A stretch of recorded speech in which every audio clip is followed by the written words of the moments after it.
tillsammans med gäster diskuterar läget i världen och också hur corona påverkar situationen runt om i världen.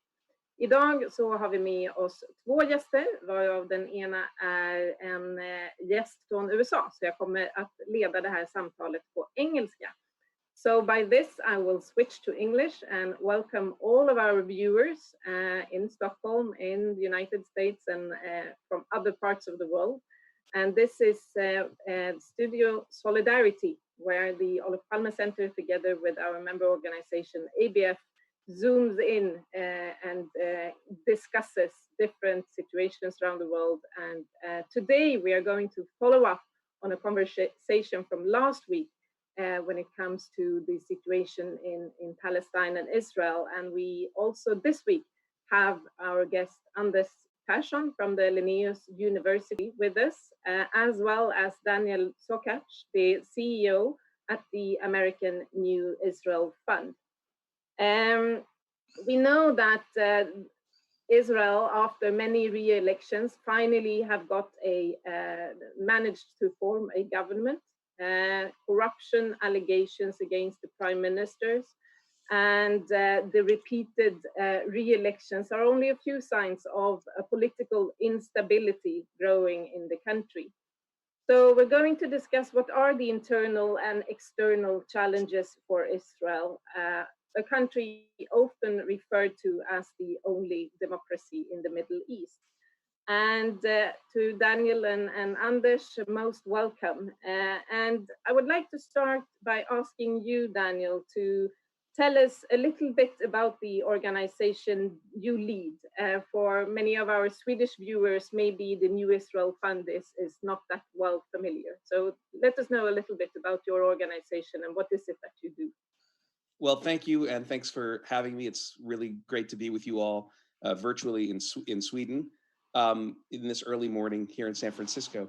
So New Israel Fund was founded in 1979 by a group of progressive Jewish Americans who, along with their friends in Israel, had a new idea.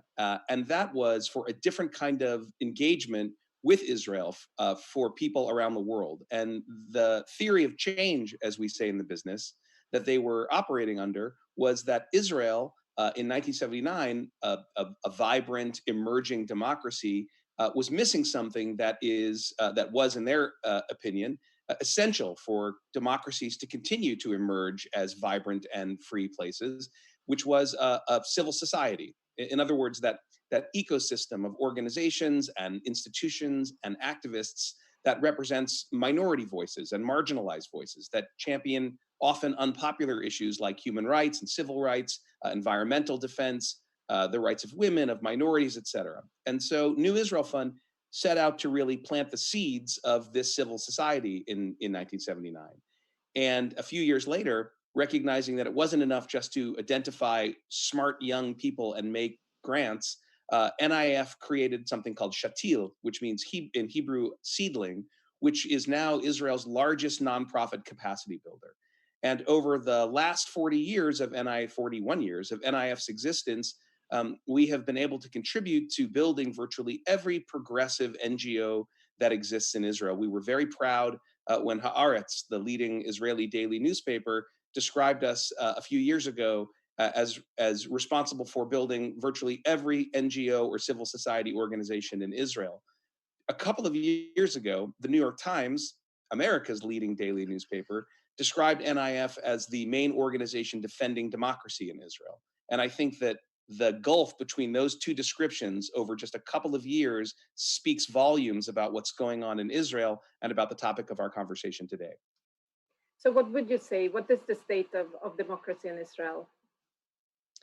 Well, as an American speaking from San Francisco, I say this with great humility, but the state of democracy in Israel, much like the state of democracy in my own country, is fragile right now in a way that I think many of us didn't anticipate. In Israel, the last 10 years of a government dedicated to a particular realignment of the balance in the Israeli national idea between, on the one hand, being a homeland for the Jewish people, and on the other, an open, free, democratic society providing equality of opportunity for all of its citizens. the current government has essentially put its finger on that scale in a number of ways over the last decade. And remember, this is just now the fourth consecutive Netanyahu government that we are seeing. I'm losing count even. But he has remained prime minister over a series of coalitions, sometimes more extreme right-wing as the last one, sometimes as this one, a stranger hybrid. But one constant over that 10 years has been the passage or the attempted passage of legislation that alters that balance, that provides new limitations on the ability of NGOs to operate freely, that reduces in the public eye the status of Israeli Arab citizens, 22% of the population, stripping Arabic of its official language status, passing a constitutional law, that the basic law, the nation state law, that sets forth that Israel is first and foremost the nation state of the Jewish people, and only Jews have collective rights in Israel.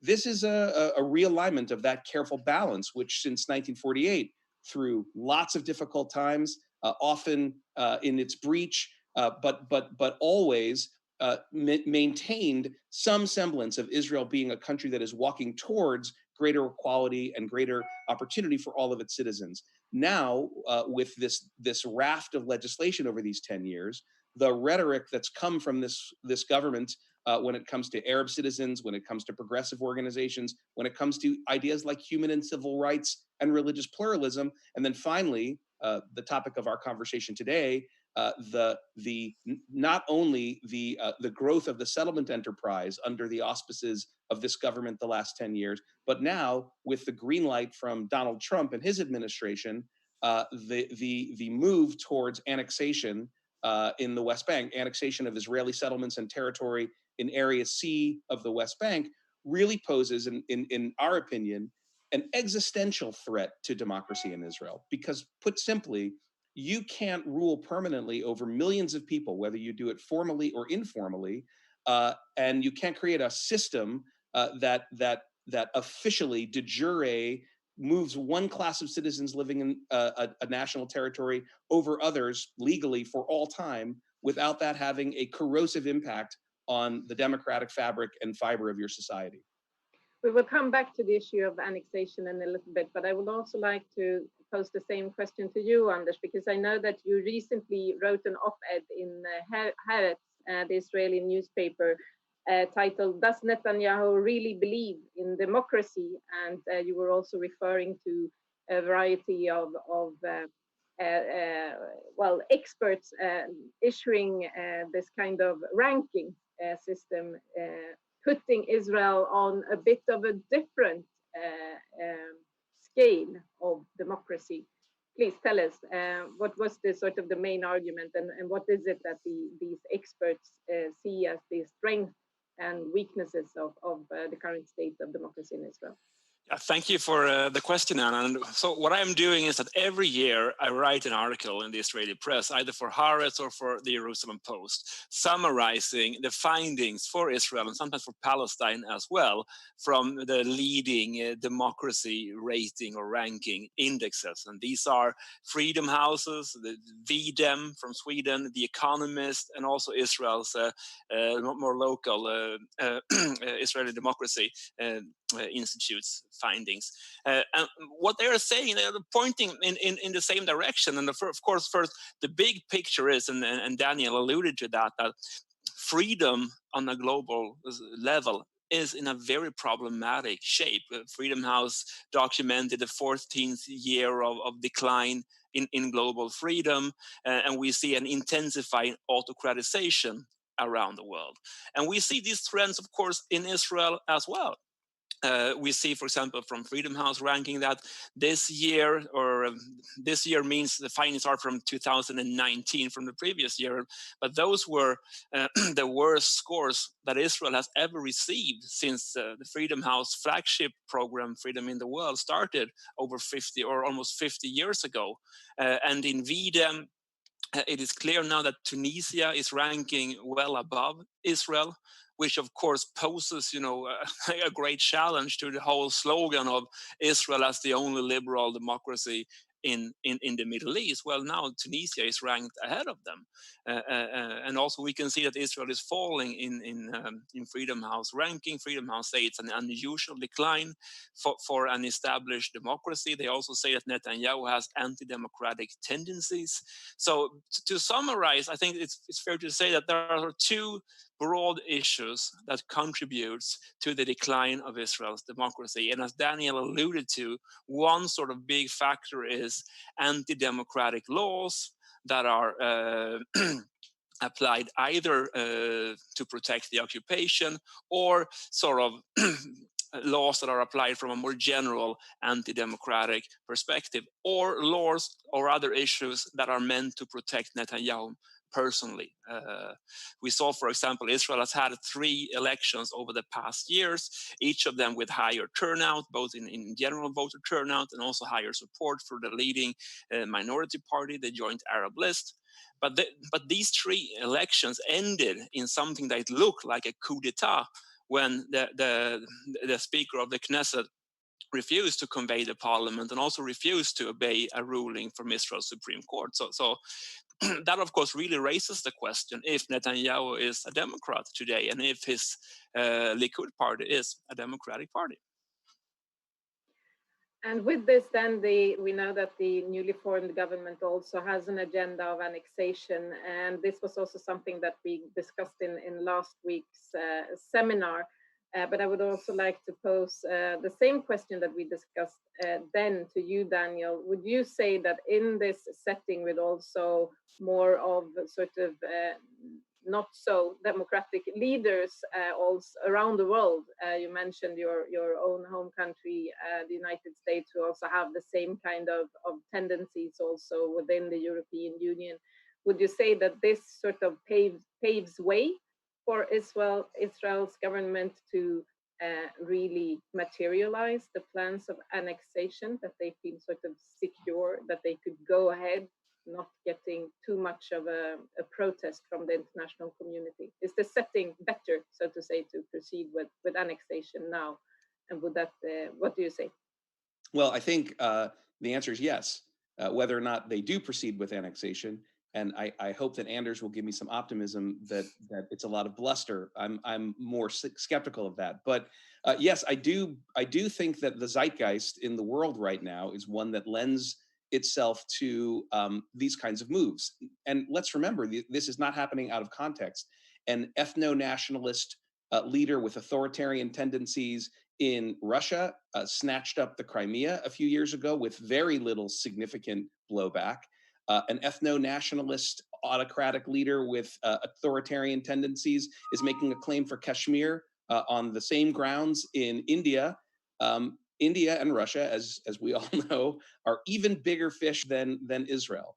And the international community has been very quiet about that. And I think that at a time when Europe is sort of in turmoil because of Brexit and the issues that you alluded to that are challenging the union right now, at a time when the United States is frankly run by a person with the same tendencies as the leaders we just described, including Mr. Netanyahu, and whose Israel policy has essentially been give a green light to anything Bibi Netanyahu wants to do in order to placate some of his mega donors and his evangelical dispensationalist Christian base that has a very hardline, end times apocalyptic philosophy about the future of Israel.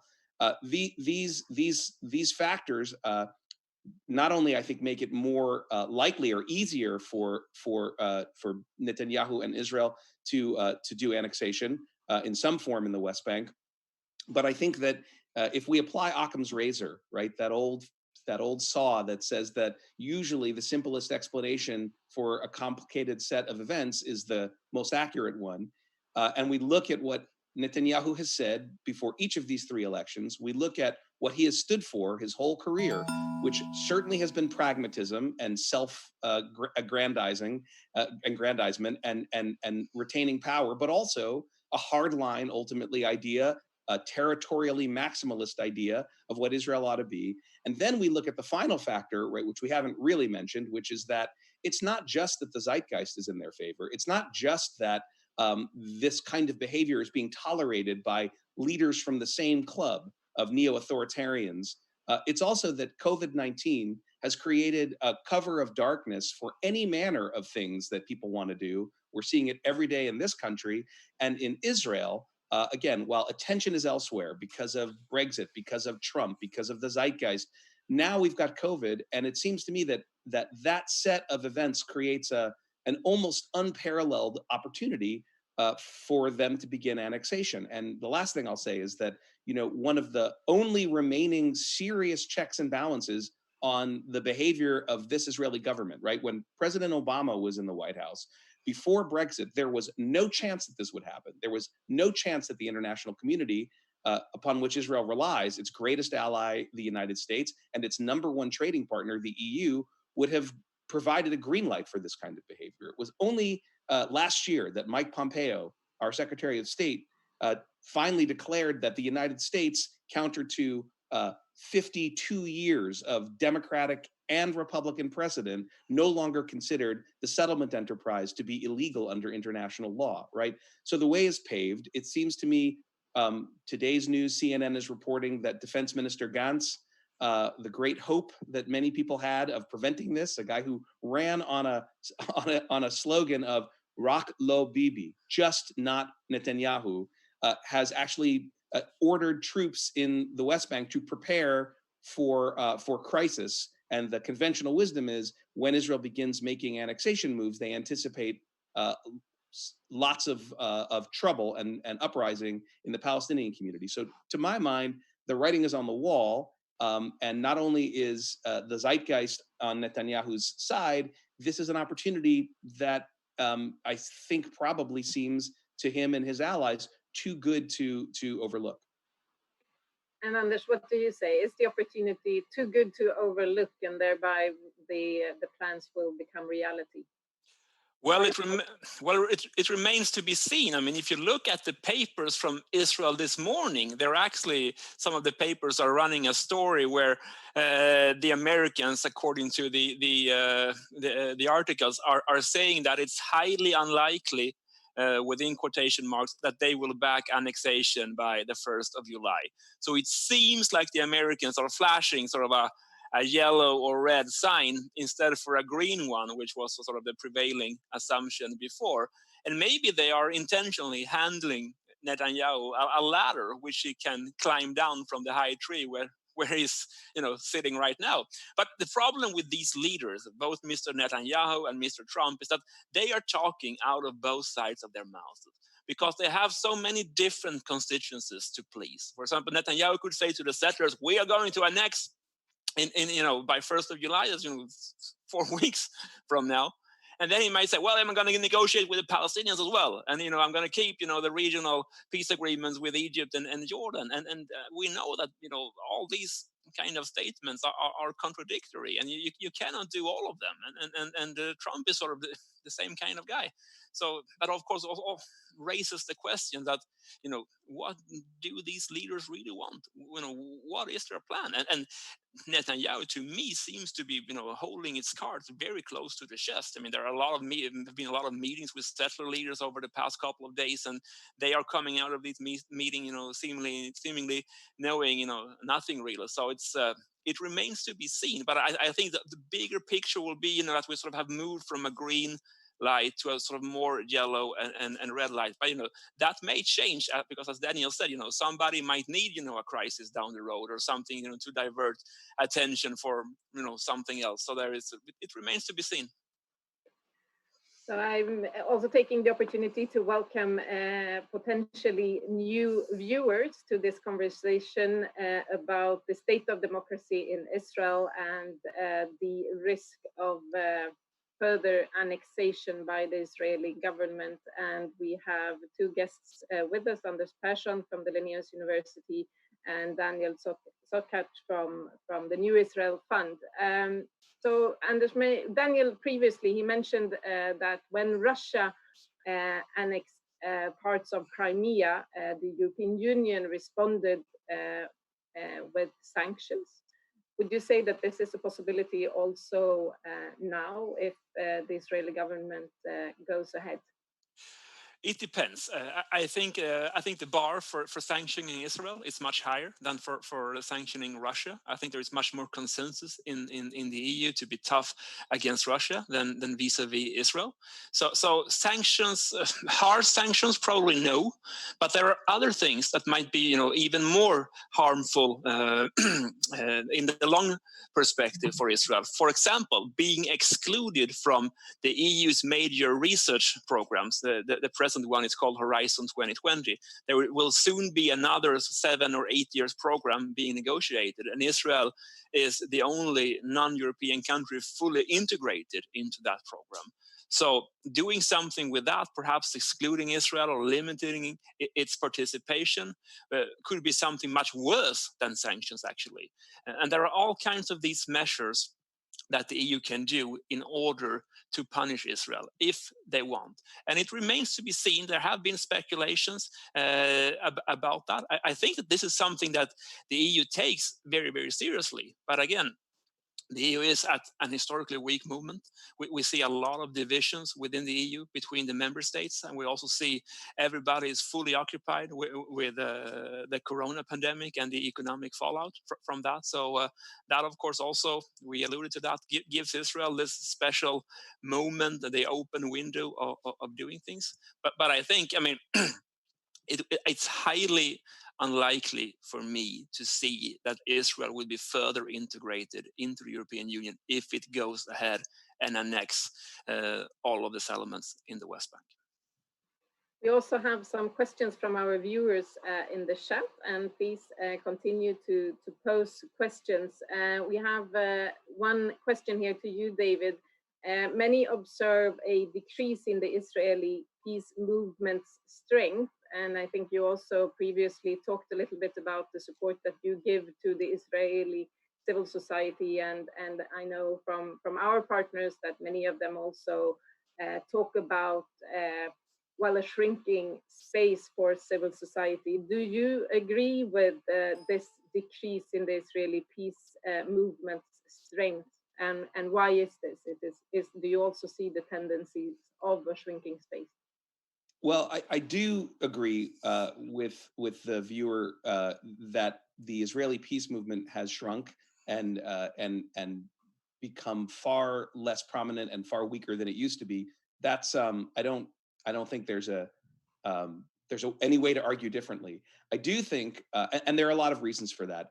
And the way I would shorthand those reasons is that the assassination of Yitzhak Rabin in 1995, the subsequent Second Intifada starting at around 2000 and continuing for a number of years, which saw waves and waves of Palestinian terrorism in Israel and an extraordinarily harsh Israeli response in the territories, essentially eviscerated the peace movement in Israel. And the sort of final cap was unilateral withdrawal from Gaza under Prime Minister Sharon in 2005, which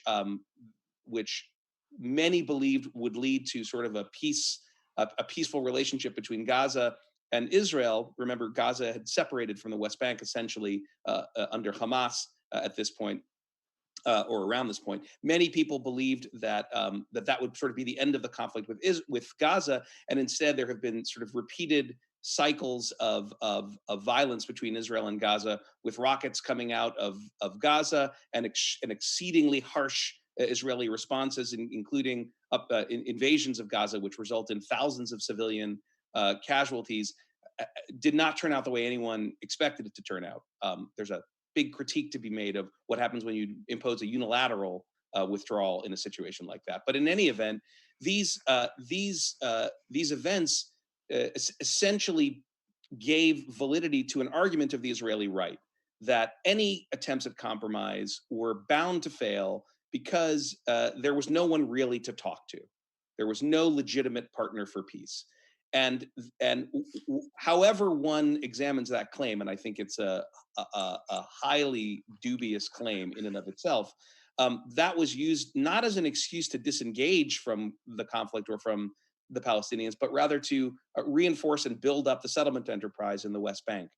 And so what you had was an Israeli public sort of traumatized by the events that I mentioned, a governments that were intent on thickening the presence of Israeli settlements in the West Bank, and ultimately with peace and quiet, relative peace and quiet over the last 10 years, brought about by the security barrier Israel built between Israel and the territories, mostly between Israel and the territories, the cooperation of the Palestinian Authority police forces, indeed terrorism and violence against Israelis inside Israel has dropped precipitously from those terrible days of the Second Intifada.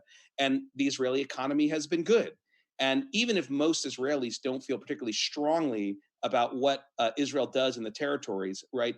Polls showing support or lack of support for annexation don't show that this is like an extraordinarily popular thing with the Israeli public.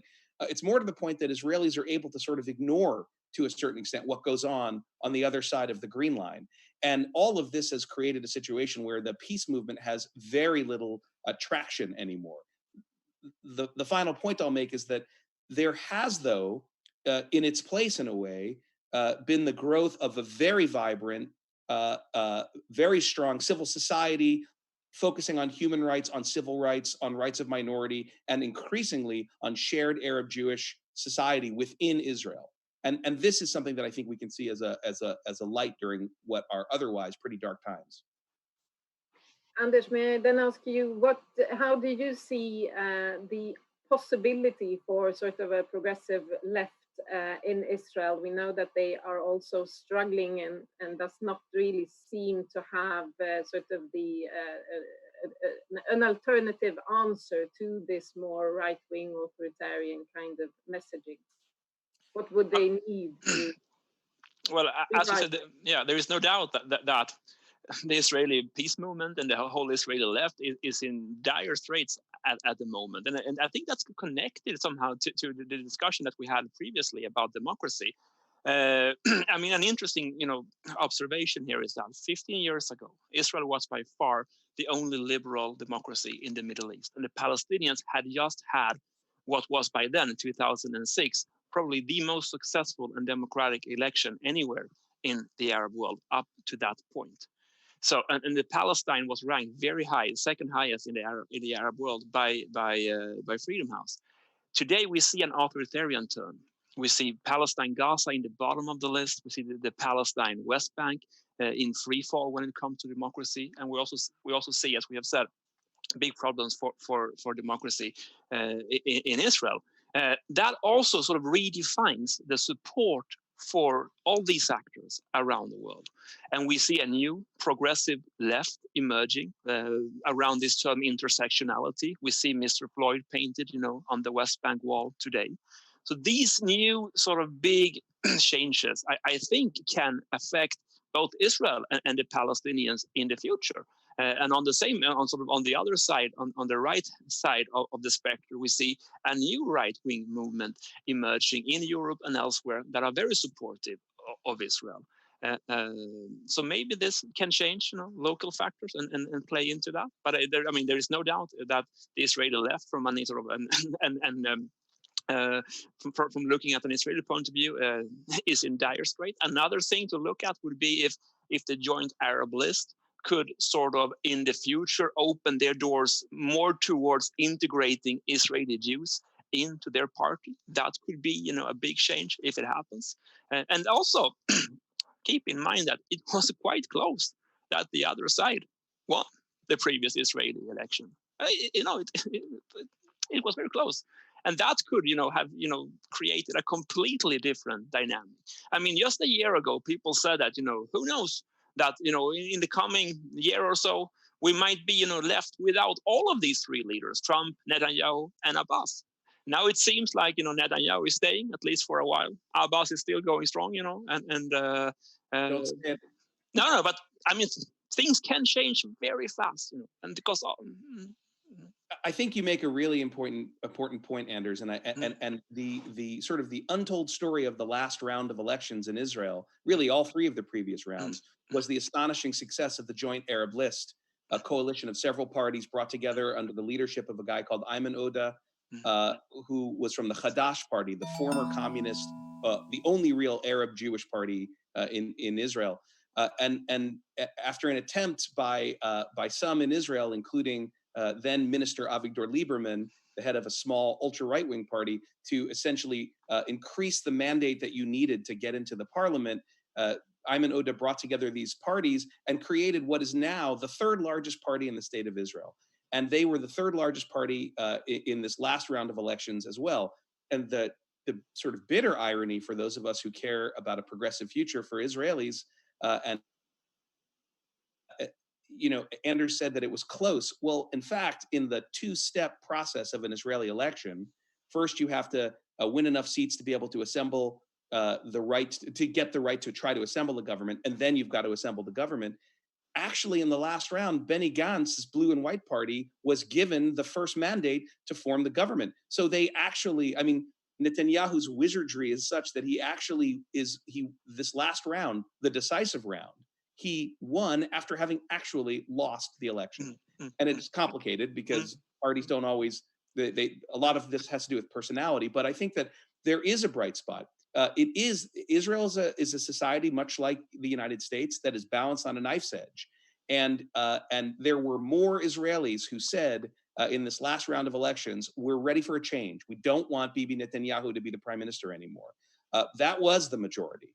Now, some of those people are people of the right wing, which is why in the parliament now, there's probably a majority for annexation if they move it forward, which I will say parenthetically, I don't imagine would be something that would be done all in one fell swoop. It will be gradual, like the proverbial frog in the boiling water.